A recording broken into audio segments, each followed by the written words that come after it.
Tom. And I'm Tanner. Welcome to episode 173 of Bird Squawk. It was a little hectic, but at the end of the day, they came through. Cowboys suck, Dallas sucks, and the Birds improved to 8-1 on a thriller of a game that was a little nasty, a little crazy, a little weird, but at the end of the day, got the win. Shout out to my man Crafty John at the 4th and John tailgate, got one of these from him. We also met a bunch of dudes from England. Yeah, in Ireland. And great time. And yeah, like you said, dudes were trying to kill me there at the end of that game, man. I swear, I want to keep it real. We were sitting there and I was like, we're going to lose this game. Yeah, I mean, it definitely felt like that. Obviously, 28-23, a lot going on, injury updates and different stuff like that. But, I mean, really, really strange, weird game. Obviously, if you're an outside party watching, it's a good game to watch. I mean, if you have no stake in the game. But as someone invested, someone there, yeah, I mean, it went from bad to worse really quick in about like 5 seconds of game clock. Lots of good moments, a lot of fun, but a lot of stress. And definitely would have been like an absolute blow, absolute killer if they would have dropped that game. Yeah, we talked about that on the way home. It was one I think I would have been gutted. Yes. I would have sat there, in my seat probably another 15, 20 minutes just freaking thinking about what the hell just happened because, I mean, it was like, what did they had to go, what? I mean, they had to 80-some yards in 47 seconds. I'm pretty sure close to 90 yards in like 47 seconds. And they obviously get to the 50 in like 3. Yeah. And then with about 20 seconds left, they get down all the way down to the Eagles 5. Yeah. Eagles 5, and then somehow kind of combusted on themselves. But, I mean, it was, you kind of felt like, I mean, you had the penalty, then you had the other penalty, you had the roughing the passer, you had the offsides. It was like, oh my God. Like, we were trying to give it away, but they were too dumb to take it. And it was like, when you needed the Cowboys to turn into Cowboys, they did. They did. And I mean, it's interesting, man. You look at this team, and it continues to kind of be weird. They continue to be good enough to win games. And you get to the point, and I get they're not blowing teams out that they used to, but some of the stats you look at this team in the last year and a half of football, last 26 or so games, I mean, they are unbelievable, man. When you look at stats, and I think a lot of people aren't really taking into the fact of what we're witnessing from this football team. I mean, I think there's something like 26-3 in the last like 29 games or something. I was just going to say, I think we've only lost 3 games since Jalen is the starting quarterback. And those 3 games, they've turned the ball over 4 times in all those games individually. So that's like a trend there. But like, that's what I mean. And we don't lose multiple games. No, I mean it's it is what it is. It's Philly, man. We are not happy with anything. But like you said, I mean, maybe this week we take a little step back and realize what we got. Because, I mean, you get so close to that fire and it's like we're always finding something wrong, right? Yeah. But, I've heard a lot of different things. Like last year we were blowing people out. But you got to look at the strength of schedule. 100%. We're not playing those same teams this year. We're playing some good teams, and, we're shooting ourselves in the foot every now and then. Turnovers are a lot more than were last year. Yeah, and I mean, they got lucky with those. They didn't turn the ball over on Sunday, but they could have. They could have multiple times again and kind of got lucky with a couple fumbles. Yeah, man, I mean, the offense, I think it kind of feels like they're finally getting back to what I think a lot of us expected them to be this year, a turnover from last year. I think, I mean, they've been really good at that first drive. Like, they've been really putting drives together to start. I know they still have some times when some of the play calling is a little goofy or a little weird and doesn't make any sense. But I think they are putting drives together. I think they're playing pretty good offensively. The red zone has gotten a lot better since the beginning of the season. They're starting to get in for 6, and rather than just settling for field goals. So, I mean, the big thing is Jalen, and I know we continue to talk about that. That's always going to be a discussion. He went down, my heart stopped. It's so weird, though. As much as it's like, it's bad, it's like, if you just look at the box scores and not know what's going on, this guy is still balling out. Still absolutely carrying this team essentially on his shoulders offensively. Yeah, I mean, even with the season that AJ's having, you still got to give the team MVP right now to Jalen. Without a doubt. I mean, he is, and that's the thing. I think that's a big thing, and I know he started slow. I know the offense started slow, and there was a lot of things that people wanted to see out of him after a contract, after a big year. Though scary now that his knee is, how he's really going to be as a pocket passer. I mean, the dude is a pocket passer at this point now. I mean, he still uses his legs when necessary, like absolute necessary, and still can pick up a couple big first downs or give you a couple yards on first down and make it manageable. But, I mean, I think he's 5th in the league now in passing yards. I mean, you got AJ who's at 1,000 yards already on the season. 1,000-yard receiver, and we're halfway through the year. 9 games in, right? Devontae's back to kind of being him. He had a big week last year, 2 weeks ago in Washington. He had another big week this week, obviously with the touchdown catch. So, I mean, they're getting going, and Jalen's playing unbelievable. I know there's a little shaky. I don't think anyone was really panicking at the beginning of the year with this offense.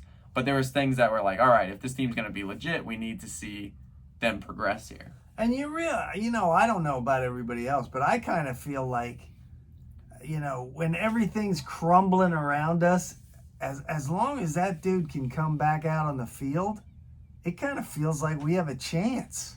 Yeah. When we're down or we need something, it feels like he's going to make it happen. I agree. I mean, that was something we talked about at the beginning of the year when this offense was struggling, as how much last year, when they needed a drive, when they needed a play, it felt like the offense was going to come out and do that. And I think they're kind of getting back to the point to like that. I know they've put in the defense in tough spots, and they've come through in a couple of these games to bail them out. But I feel like they're getting back in that rhythm. Johnson's kind of getting a little more comfortable, kind of knowing how this offense works to kind of move forward. And I mean... And, we did talk about that on the way home.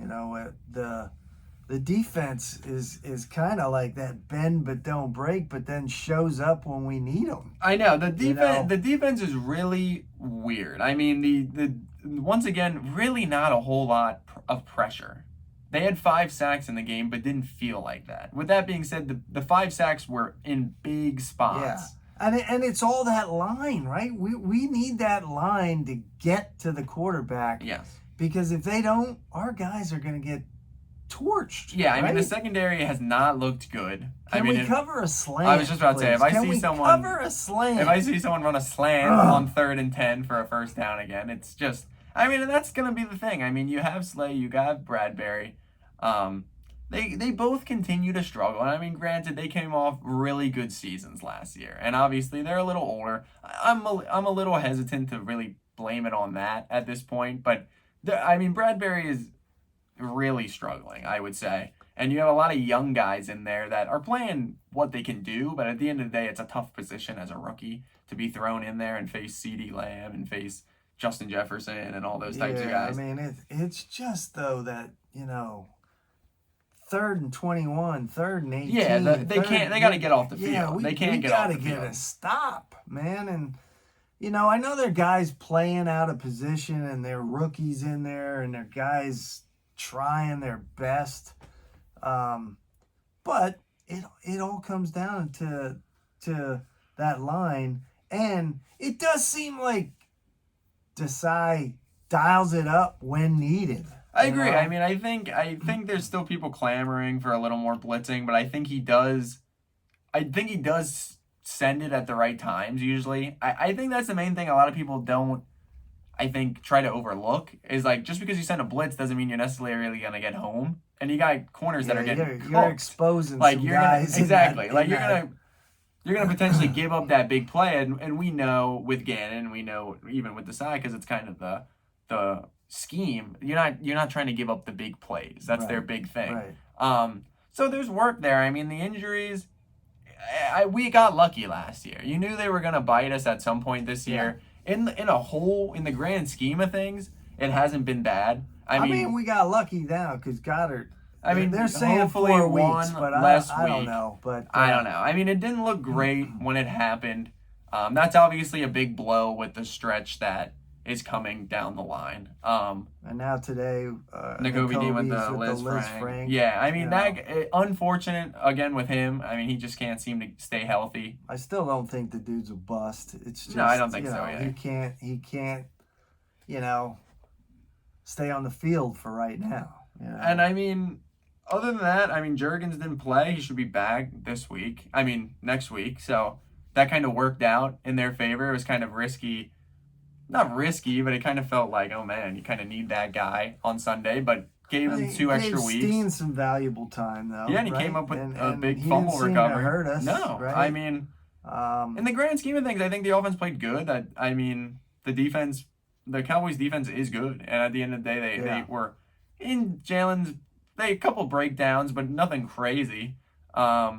Yeah, I mean, I think the big thing with a lot of people right now on offensive wise is running backs. And it's an interesting thing that they're doing. I don't know. I was listening to the radio when I was coming home for lunch today, and I thought it maybe raised a good point. I mean, I don't think they dislike Swift, and I don't think they're trying to not use him, but I don't know if he's kind of hitting a wall. I mean, this guy's not used to kind of having this workload, playing this many games. Because, I mean, the track record is he's getting hurt. I mean, it is a weird thing. I mean, Gainwell, I like him more than most people, but I get some of the people are like, why is he playing in some of these spots? And I don't know if it's kind of like a Sanders trust issue. He did have 2 fumbles that he recovered on Sunday. And I know Gainwell just fumbled, but they still continue to feel like they go to him in some of the bigger spots in the red zone. Penny had 2 carries. I don't know. I mean, I think once Boston Scott comes back next week, 2 weeks from now, Penny's back to being deactivated. But I'm not concerned about running back, but it's obviously like an interesting thing. Yeah, I mean, like you said, I don't know that Swift is used to being the bell cow. Mm-hmm. And so I think at some point they're going to have to shuffle in some other guys, get him some rest. Yeah. Even though he is dynamic, man. That guy, when he touches the ball, you're holding your breath because he can take it to the house. Yeah, and I mean, if you watch this show, you know I'm a big Boston Scott guy. But I don't get why they don't utilize him more. Obviously on Sunday you couldn't because he was out. Yeah. But if it's a ball security thing, I mean, that dude doesn't fumble. I mean, I think he has 1 fumble in his career. And when he gets his touches, he's productive. I mean, the grand scheme of things is I'm not worried about running back, but I can get why people look at it and I'm like, what's going on here? Yeah, I mean, Boston, they're keeping fresh for those 2 games with the Giants that are coming up because he is the giant killer, right? You can bet anytime touchdown when we play them. But, yeah, I mean, I think the bye came at a perfect time. I mean, it 100% did. 100% I think it is perfect right now. Get them. Guys are going to get away. I think Jalen's going to be staying in town getting some treatment. Yeah, you would assume. But yeah, I mean, I think we talked about it early in the year. I know I spoke on it last week.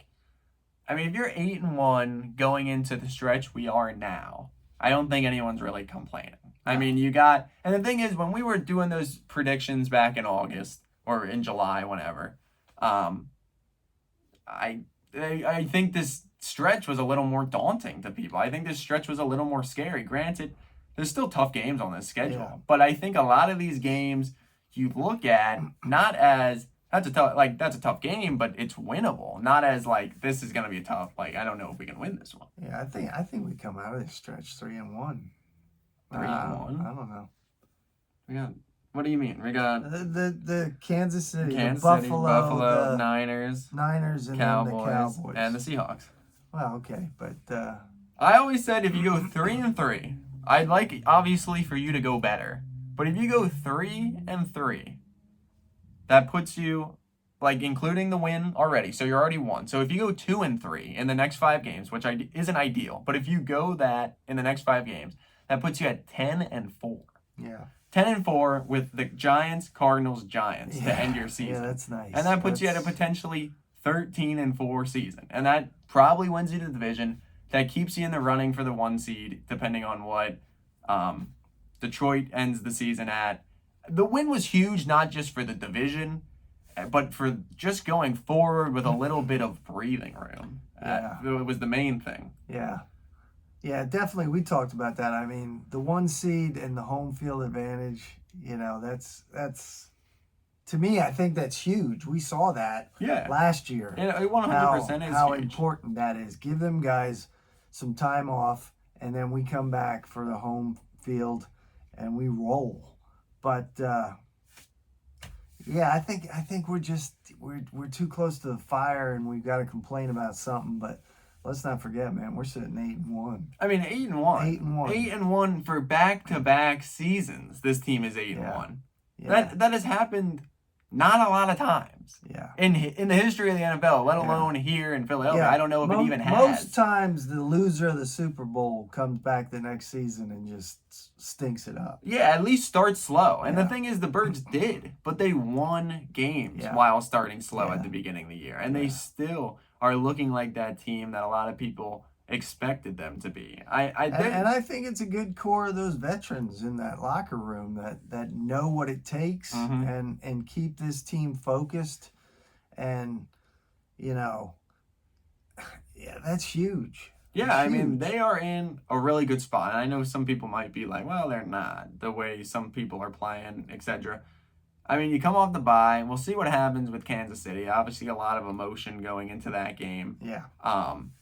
But I mean, you got the bye, like we said, at a good time. You're 8-1.